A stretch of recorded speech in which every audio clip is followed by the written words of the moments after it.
ראיתם פעם אפקט מיוחד בסרט ושאלתם את עצמכם איך עושים את זה? אנחנו פה כדי להסביר לכם. היום נדגים את האפקט הבא. אבירם, הבמה שלך.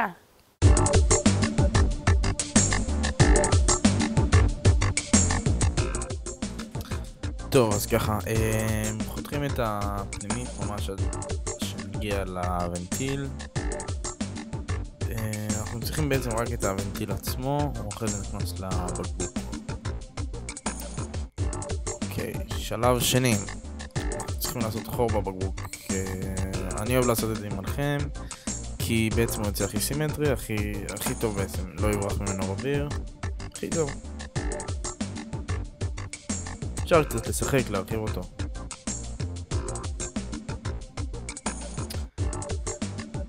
השלב הבא, מכניסים את השלב הטריקי בעצם, מכניסים את הוונטיל לתוך הבקבוק. קצת מסובך.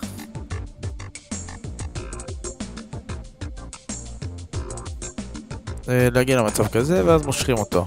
אוקיי, שלב הבא. לעטור עם דבק חם, לעטור באמת טוב, ככה אפשר לחכות שזה יתייבש ולשאוף לתוך הבקבוק לראות שלא יוצא אוויר. זה אמור לצאת ככה, לא פחות מדי ולא יותר מדי, אפשר לשאוף לבפנים לראות שלא יוצא שום אוויר, שהאיתום טוב. אוקיי, זה השלב של השסתום, לוקחים ברז גינה, עושים חור בפקק, עוקמים משני הצדדים, אפשר לחזק עם הזיקון, מחברים אל זה צינור, הצינור מתחבר לפלסטיק PVC בצורת T, את הצד הזה לאטום, שלא יצא ממנו האוויר, את הצד השני, העליון, להשאיר פתוח, ממנו בעצם יוצא האוויר. אוקיי. הדבר הבא הוא לחבר פשוט את הפקק לבקבוק, לסגור טוב. עכשיו סגרנו, זה בעצם השסתום, לפתוח לסגור. הדבר הבא הוא בעצם לחבר את המשאבה אל הבקבוק, אל הוונטיל. אפשר לנפח, לראות שיש לחץ, אפשר לנסות לפתוח אותו, לראות שיוצא משם לחץ. והדבר הבא הוא בעצם הכנה של הסט, אנחנו חופרים עם תעלה קטנה כזאת שלשם ייכנס הצינור.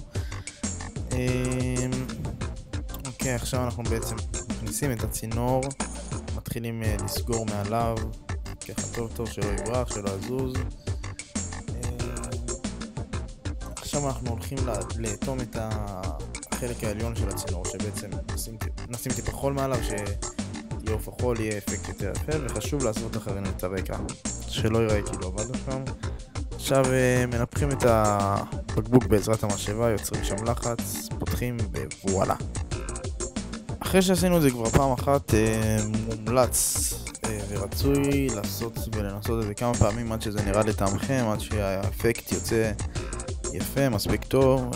שוב, לחסות, להסוות ולנפח ולפתוח את השסתום.